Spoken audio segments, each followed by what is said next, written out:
여호수아 3장 1절로 17절까지의 말씀입니다.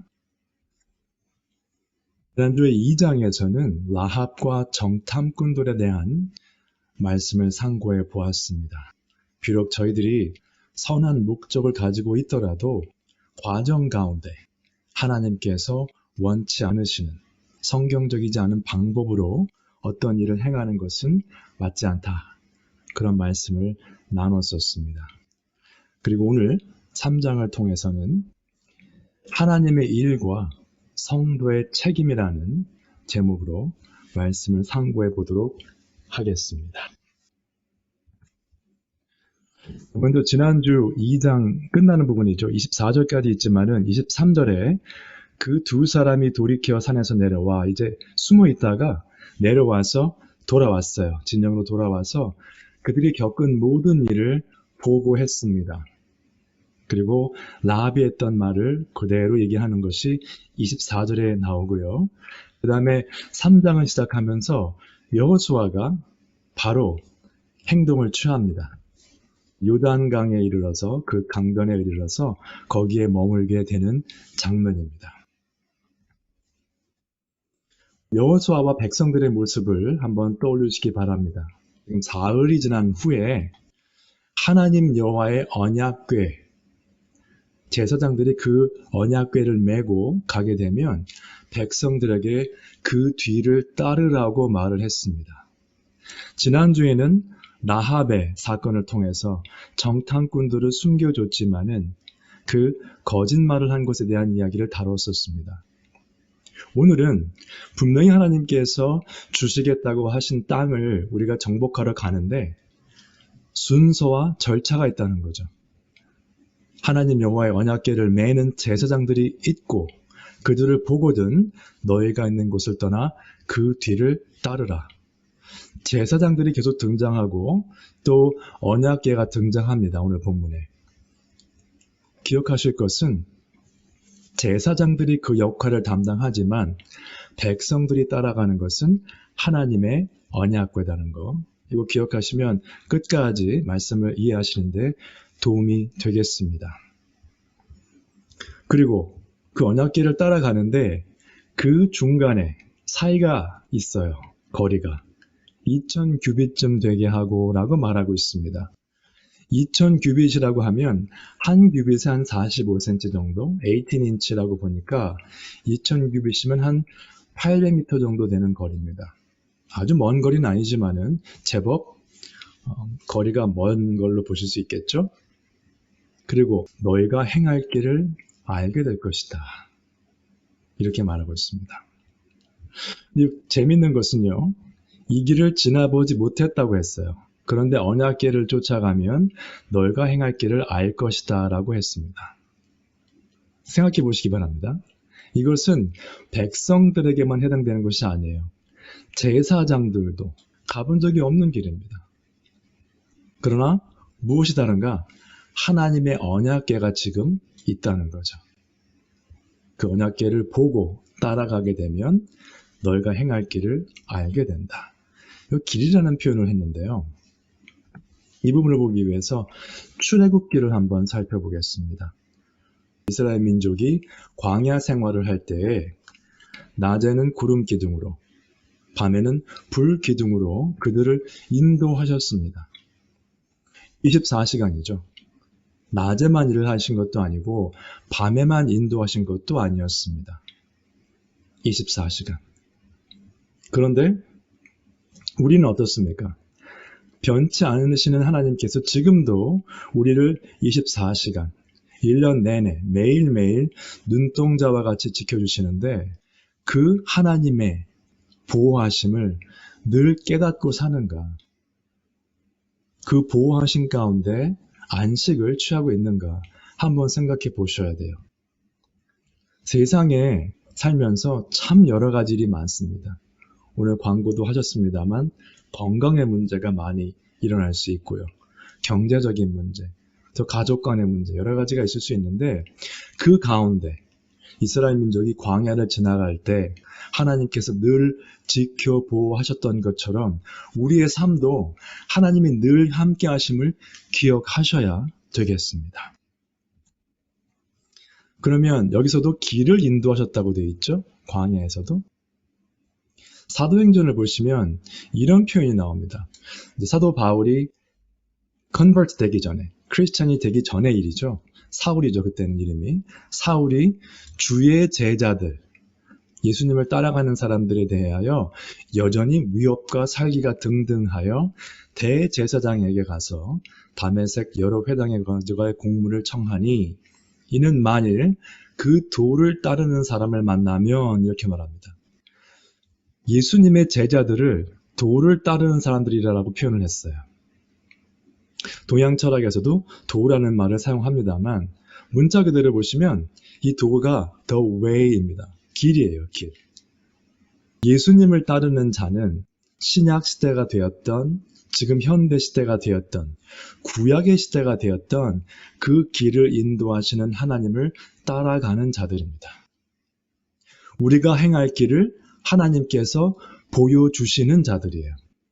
한 번도 간 적이 없는 길이지만, 두렵고 떨림이 있을 수 있지만 하나님께서는 그 마음을 없애버리시고 평안과 위안을 주십니다. 그래서 우리가 행할 길을 알게 된다고 말씀하셨죠. 이 삶을 세상과 한번 비교해 볼 필요가 있겠는데 세상에서는 어떻게 합니까?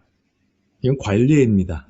전통입니다. 아니면 이것은 많은 사람들이 시도해서 성공한 방법이니 따라하면 되겠습니다. 우리도 그 방법을 따라가면 성공할 수 있습니다라는 말을 듣습니다. 아니면 요즘은 포스트모더니스틱 사회에 살고 있기 때문에 개인주의죠. 내가 특별하다. 나는 남들과 다르다. 이런 생각이죠. 그래서 나만의 비법, 다른 사람을 따르지 않고 어떤 전통이나 다른 사람들이 한 방법이 아닌 나만의 방법을 찾겠다. 사실은요, 이게 굉장히 우리에게 위안을 줄 수 있는 내용처럼 들리지만은 얼마나 어리석은 것인지 모릅니다. 신학대학원 다닐 때 교수님들하고 얘기를 하다 보면 정말 존경하는 교수님들이 있죠. 정말 성경에 대한 이해와 가르치시는 것에 대해서 굉장히 은혜를 많이 받는데 그분들이 항상 말씀하시는 게 그겁니다. 너희가 아무리 새로운 걸 발견한 것처럼 느껴지더라도 항상 그 전에 있던 신앙의 선배들의 문헌을 참고해라 말씀하세요. 왜냐하면 99.9% 그들이 이미 몇백 년 전에 발견한 것을 우리가 지금 발견하는 거예요. 새로운 것처럼. 그러면 0.01%는 무엇인가? 다른 분들이 이미 발견한 것을 제가 아직 찾지 못한 거예요. 그러니까 다른 말과 다른 방법으로 표현은 될 수 있지만은 새로운 것이 나올 수 없다는 거죠. 하나님의 진리의 말씀은 늘 변치 않는 진리이기 때문에. 근데 우리는 나만의 방법으로 살겠다. 그래서 성경에서도 세상이 하는 관례와 전통과 내가 한번 해보자 하는 그런 마음으로 했다가 실패한 경험들이 많이 있습니다. 예를 한번 들어보죠. 하나님께서 약속하신 자손을 기다리지 못하고 참지를 못했죠. 요즘은 참을성이 없는 사회라고 말씀드렸죠. 그때도 마찬가지였습니다. 하갈에게 들어가서 이스마엘을 낳음으로 인해서 정말 가정의 불화가 일어나고 여러 가지 힘든 일이 있었습니다. 물론 하나님께서 이삭을 통해서 하나님의 언약을 이루어 가셨지만은 사람의 실수가 보여지는 장면이었죠. 그 다음에 사무엘상을 보시면 이스라엘이 왕을 요구합니다. 이제 사무엘이 나이를 먹어서 그 나라를 이렇게 지도할 수 없는 그 위치에 갔을 때 이스라엘 민족들이 이렇게 말을 하죠. 다른 나라와 같이 우리에게도 왕을 달라. 다른 사람 다 하는 것처럼, 남들 하는 것처럼 하겠다는 거죠. 세상의 방법이었습니다. 결국 사울이라는 왕이 세워져서 실패하게 되죠. 그런 면에서 본다면 성경의 가르침을 우리가 늘 기억하셔야 되겠습니다. 어떻게 말씀하고 있습니까? 우리는 하나님 여호와를 따라가는 사람들이에요. 내가 내 길을 개척하는 사람들이 아니고요. 하나님 여호와를 따라가는 사람들입니다. 하나님을 계속 보시죠. 하나님을 경외하고 명령을 지키며 그의 목소리를 청종하며 그를 섬기며 그를 의지하며 전부 다 하나님에 관한 내용입니다. 그런데 이렇게 우리가 이론적으로 알고 있어도 계속해서 세상적인 삶을 살아요. 많은 경우에. 이것은 무슨 뜻입니까? 결국 지식적인 말씀에 대한 것은 이해를 하고 있지만 삶 가운데 전혀 실천하지 않는 참으로 안타까운 삶이죠. 이렇게 살면서 그 삶 가운데 어떻게 평안이 있겠습니까? 성경에서 실패한 예처럼 무수한 사람들이 실패했죠. 왜 그랬을까요? 말씀을 못 들어서가 아니라 그 말씀을 들었지만 그들의 결정은 결국 세상적인 것으로 근거한 결정이었기 때문에. 그래서 그 삶에 분명한 차이가 있다는 것을 명심하셔서 삶 가운데 은혜를 누리시는 우리 모두가 되시기를 주님의 이름으로 축원드립니다. 자, 이제 여호수아가 이렇게 말을 합니다. 백성들에게. 자신을 성결하게 하라. 왜냐하면 하나님께서 내일 기이한 일들을 행하시기 때문에 자신을 성결하게 하라고 합니다. 여러분, 하나님께서 어떤 일을 행하실 때 왜 우리가 무언가 해야 됩니까? 아니죠.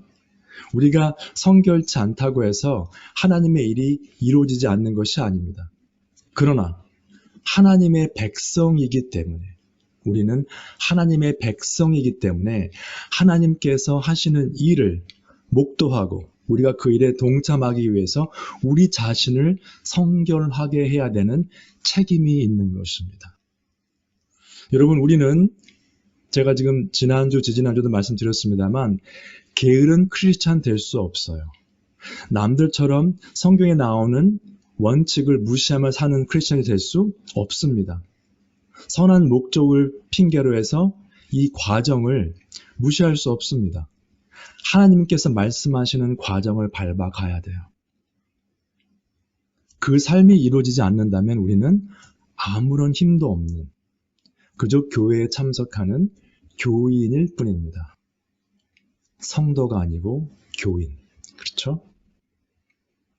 그러면 하나님께서 행하실 일에 대해서 우리의 준비가 필요하다는 거죠.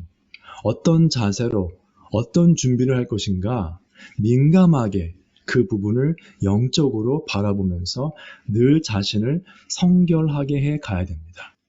우리 레위기 19장에 나오는 것처럼 하나님께서 거룩하시니 우리도 거룩해야 되는 거죠. 그러면 이 부분을 어떻게 해석하실 것인가, 또 어떻게 적용할 것인가 한번 보시기 바랍니다. 고린도전서에 이렇게 나옵니다. 이기기를 다투는 자마다 모든 일에 절제하나니 그들은 썩을 승리자의 관을 얻고자 하되 우리는 썩지 아니할 것을 얻고자 하노라.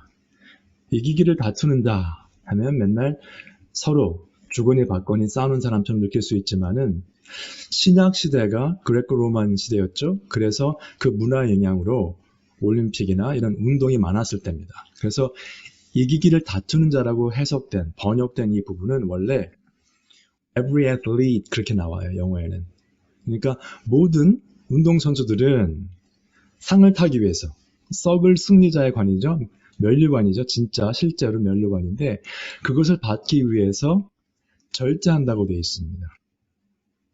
어떤 일에 절제해요? 한두 가지만 절제하는 것이 아니라 모든 일에 절제한다고 되어 있습니다. 여러분, 운동선수도 모든 일에 절제를 해요. self control을 합니다. 내가 하고 싶은 거 다 하지 않습니다. 내가 먹고 싶은 거 다 먹지 않고요. 내가 놀고 싶은 거 다 놀지 않아요. 그 승리하기 위해서. 근데 우리는 썩지 아니할 것을 얻고자 하면서 아무것도 절제하는 게 없습니다. 지난 일주일 동안 여러분 혹시 내가 인터넷을 하고 싶은데, 내가 드라마를 보고 싶은데 그것을 딱 내려놓고 말씀을 들으시고 말씀을 읽으시고 말씀을 묵상하시고 기도하셨던 기억이 몇 번이나 있으십니까?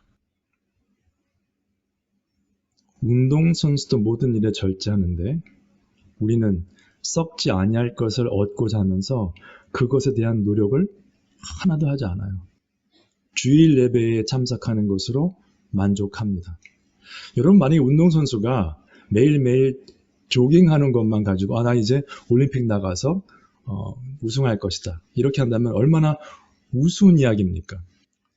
정말 피땀을 흘리면서 매일매일 강도 높은 훈련을 해도 올림픽에 나가는 것도 힘든데, 우리는 마치 영적인 전투에서 영생의 소망을 가진 사람들로서 자기의 절제하는 것이 너무도 부족하죠.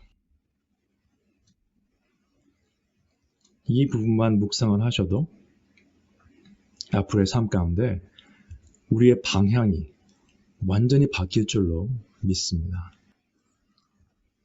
하나님께서 여호수아에게 말씀을 하십니다. 어떤 말씀을 하셨냐면, 내가 오늘부터 시작하여 라고 하시면서 이스라엘의 목전에서 크게 하여 높이신다는 뜻이거든요. 여호수아를 그렇게 하셔서 내가 모세와 함께 있었던 것 같이 너와 함께, 여호수아와 함께 있는 것을 백성들이 알게 하겠다라고 말씀하셨어요. 그리고 또 말씀하신 게 뭐냐면, 언약궤를 맨 제사장들에게 명령하라. 언약궤는 아무나 들고 갈 수 있는 게 아니었죠. 그래서 제사장들에게 명해서 그것을 들고 어깨에 지고 가게 했는데, 계속 등장합니다, 이 부분이. 그렇게 말씀하셨어요. 중요한 것은 내가 모세 때와처럼 너와 함께 있는 것을 그들에게 알게 하겠다 말씀하신 부분이죠. 그 다음에 이제 여호수아가 백성들에게 말을 합니다. 말씀을 듣고 나서 이렇게 말을 하죠. 이리 와서 하나님 여호와의 말씀을 들으라 했어요. 하나님께서 분명히 여호수아를 높이시겠다고 하셨지만은 자신의 이야기는 안 했습니다.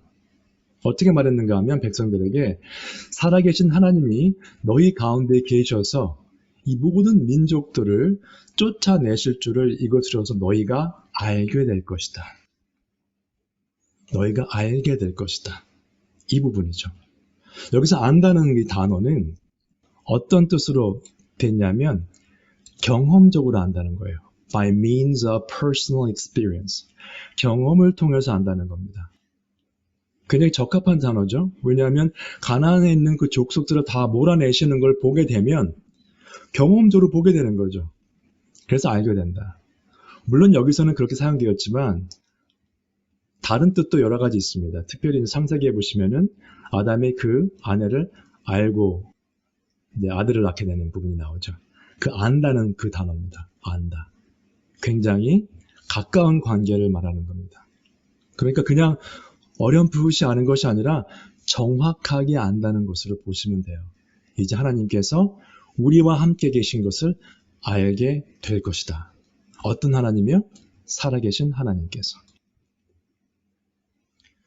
그래서 이 부분을 좀 요약해 볼 필요가 있습니다. 모세와 함께 계시던 하나님이 여호수아와 함께 계실 것을 하나님께서 말씀하셨어요. 그래서 백성들이 알게 할 것이다 라는 말씀을 하셨죠. 지금 읽었던 10절에서는 어떻게 말씀하고 계시죠? 살아계신 하나님이 너희 가운데에 계시사 이 모든 일을 하실 줄을 너희가 알리라. 알 것이다. 결국 모세, 여호수아, 모든 민족이죠. 이스라엘 민족. 어떤 뜻일까요? 살아계신 하나님은 모든 믿는 자들의 하나님이시라는 겁니다. 너무나 당연한 이야기를 하는 것 같은데 여러분 자녀를 키워보신 분들이나 혹시 친구들, 같은 신앙생활 하시는 분들이라도 그런 이야기를 많이 들으실 거예요. 저도 어린이들 혹은 티네이저들과 이렇게 사역을 하면서 많이 들은 얘기 중에 하나가 내가 믿는 하나님은 우리 부모님이 믿는 하나님과 다른 것 같다.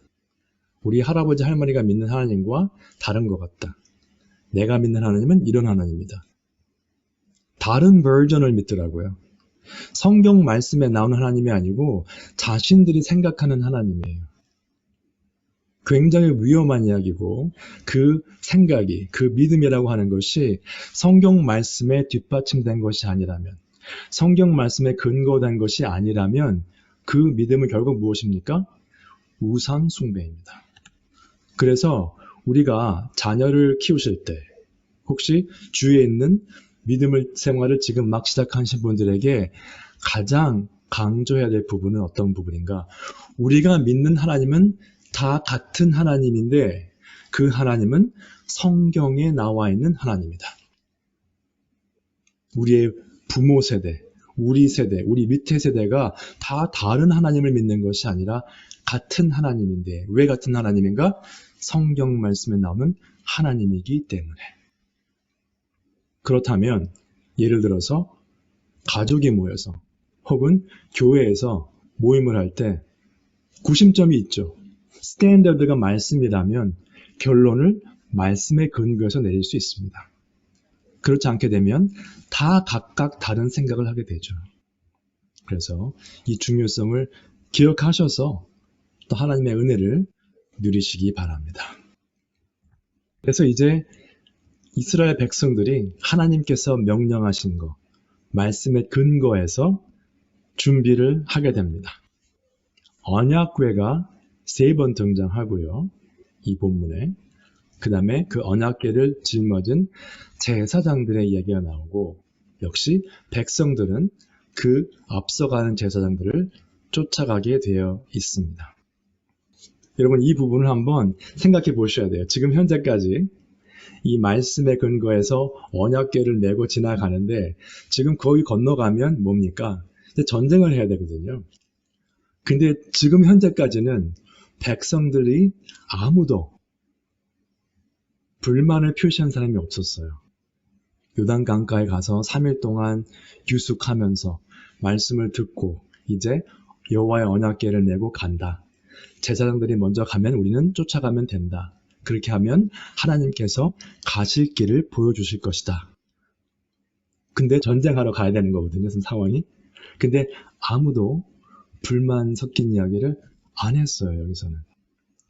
비교를 해보실 것이 광야를 나오게 된 그 세대와의 차이점입니다. 홍해를 건너가기 전에 어떤 일이 있었습니까? 애굽 군사들이 쫓아오니까 그 백성들이 이렇게 말을 했어요. 애굽에 죽을 데가 없어서 광야에서 죽게 하느냐? 아주 그냥 지금 불만이 꽉 찼습니다. 그리고 우리는 애굽 사람 섬기는 게 낫겠다. 광야에서 죽는 것보다. 그 모세의 마음이 어땠을까요? 이 이야기를 들으면서. 하나님을 반역하고 하나님께서 세우신 그 리더십을 거역하는 사람들을 보면서 마음이 어땠을까요? 그런데 홍해를 건너갑니다. 하나님의 은혜로. 그 홍해를 건너간 후에 애굽 사람들이 많이 죽었죠. 그 군대들이 쫓아오다가. 그래서 그 모습을 보고 나서 이스라엘이 여호와께서 애굽 사람들에게 행하신 그 큰 능력을 보았으므로 어떻게 했을까요? 여호와를 경외하며 여호와와 그의 종 모세를 믿었더라. 몇 절 지나니까 이렇게 나옵니다. 하나님께서 행하시는 큰 일을 보고 여호와를 경외하며 여호와와 그의 종 모세를 믿었어요. 이 사람들이. 비록 처음에 불만이 있었지만. 그럼 이 사람들이 실제로 이렇게 마음이 돌이켜졌는데 이것이 계속 이어졌을까요? 수양회에 참석한다든가 어떨 때는 정말 은혜로운 설교를 들었을 때 마음의 감동이 오고 나도 새롭게 살아야지 하는 각오를 할 때가 있습니다. 이 사람들도 그렇게 된 거죠. 하나님의 크신 능력을 보고 하나님과 그 종 모세를 믿게 된 것입니다. 안타깝게도 15장에 보시면 홍해에서 나와서 딱 사흘길을 걸었습니다. 물이 안 나왔어요. 쓴 물이라 마실 수 없는 곳에 왔습니다. 백성들이 어떻게 했을까요? 모세에게 원망하여 이르되. 이 사람들이 하나님의 기적, 이적 행하시는 것을 보고 경외하고 모세를 믿었던 것은 일시적인 현상이었습니다. 일시적인 현상으로 하나님께 감격하고 설교에서 감동받고 찬양을 듣고 눈물을 흘리는 경우 굉장히 많습니다, 여러분. 어떨 때는 부럽죠. 저런 반응이 나오는 것 자체가. 그런데 그 삶 가운데 말씀으로 반석 위에 세워지지 아니하면 창수가 나고 물이 넘칠 때 바로 무너져 버립니다. 조그마한 일만 생겨도 하나님을 원망하는 자들이 됩니다. 저희들은 절대로 그러한 우를 범하지 않아야 되겠습니다. 그래서 결국은 이제 요단을 건너갑니다. 요단 가운데 제사장들이 서 있고요. 마른 땅에 굳게 서 있고 백성들이 요단강을 건너갑니다. 조금 전에 홍해 사건을 말씀드렸습니다만 이 부분도 함께 보실 필요가 있겠습니다. 홍해를 건너간 사건은 어떻게 됐을까요? 애굽에서의 속박에서 벗어난 거죠. 영적으로 해석을 한다면 죄의 속박에서 하나님께서 구원해 주신 사건이었습니다. 그리고 광야 생활의 시작이었죠. 아직까지 완성된 것이 아니었습니다. 일단 죄에서 사함을 받은 상태로 보시면 되겠죠. 목적지는 어딜까요? 하나님께서 말씀하신 약속의 땅입니다. 요단강도 건넜죠. 광야 생활의 마무리입니다. 요단강을 건너가는 순간 여호수아 5장에서 보시면 거기서 처음 나오는 수확물을 먹었을 때 비로소 만나가 그치게 되는 사건이 기록됩니다. 광야 생활의 종지부를 찍는 그러한 사건이었죠. 그리고 약속의 땅에 들어가면서 새 삶이 시작되는 것입니다. 여러분은 지금 영적인 삶에서 어떤 시점에 와 계십니까? 아직도 홍해를 건너지 못하고 죄의 속박에 지금 처해 계신지요? 아니면 지금 막 홍해를 건너왔는데 사흘길을 걸으면서 쓴물이 나오니 하나님을 원망하시는 처지에 계십니까? 아니면 이제 그러한 어린아이와 같은 신앙생활을 벗어나셔서 요단강을 건너가시는 상황이십니까? 물론 우리가 요단강을 건너가는 것은 세상을 떠나는 것으로 또 해석도 합니다만 그것은 마지막에 관한 이야기고요. 여기에서 오늘의 본문을 통해서 보는 것은 새로운 삶의 시작이잖아요. 요단강을 건너가서 끝난 게 아니죠. 요단강을 건너가서 하나님께서 허락하신 새 삶을 살지만은 계속 전투를 거쳐서 그 땅을 정복해 갑니다. 하나님의 은혜 가운데. 우리는요, 지금 광야 생활을 하는 경우라면 그것이 단죄하는 경우가 있어요. 아, 이게 정말 힘들다. 어렵다. 그런데 약속의 땅에 들어가는 순간 거기에 우리가 해야 될 일이 있는 것입니다. 새로운 삶이 시작되고 하나님을 따라 산다고 해서 모든 일이 만사형통되는 것이 아니라는 것이죠. 그렇다면 내가 어떤 준비와 변화를 해야 되는가? 이스라엘 민족들은 요단강을 건너기 위해서 여러 가지 준비를 했죠. 하나님께서 말씀하신 준비. 세상에서 보기에는 전투 준비가 맞는데 전투 준비가 아니라 하나님께서 말씀하신 준비를 하셨고 본인들의 삶을 성결하게 했습니다. 하나님께서 크신 일을 하시겠다고 말씀하셨기 때문에. 그렇다면 우리에게도 준비와 변화가 필요합니다. 목적은 무엇입니까? 하나님께서 큰 일을 하시기로 작정하신 일들을 우리를 통해 이루시기 위해서는 우리가 먼저 성결해져야 되는 것입니다. 우리의 삶 가운데 변화가 있어야 되겠죠. 지금까지와 똑같은 삶, 앞으로도 변화가 없는 삶을 살아간다는 것은 성결한 삶과는 거리가 먼 것입니다. 그러면 어떻게 준비하고 어떻게 변화할 것인가? 어떻게 해야 성결한 삶이 가능할 것인가? 그것도 생각해 보셔야 돼요. 지금까지 오늘 본문을 쭉 보시면서 계속 나왔던 것이 무엇이었습니까? 제사장들이 메고 갔던 하나님의 언약궤죠. 백성들은 갈 바를 알지 못했습니다. 광야에서도 구름 기둥과 불 기둥으로 하나님께서 인도하셨죠. 어떤 맵을 본다든가 GPS를 가지고 간 것이 아닙니다. 하나님께서 움직이시면 같이 움직이시고 하나님께서 머무시면 그 자리에 머물렀던 것이죠.